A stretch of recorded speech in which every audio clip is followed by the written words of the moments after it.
Welcome to the Tech Egg. Don't get scrambled. Enjoy the video. You start by preparing the file. Enable the Developer tab and turn on macros in Trust Center so code can run. Once done, make a backup copy and open the VBA editor with Alt plus F11. This preserves the original if you must revert.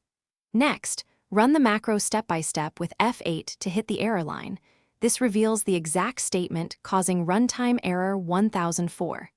Make sure to note the object or method referenced, because the fix targets that specific reference.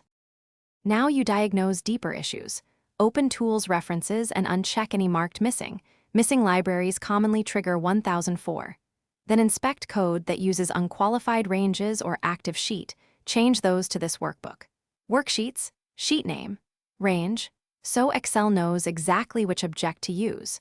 Also remove select and activate patterns and replace them with direct assignments like set RNG equals WS, range A1, A10, and RNG. Value equals 1. This reduces context-dependent errors and prevents the runtime error from reappearing. Finish by addressing file and environment issues that cause 1004.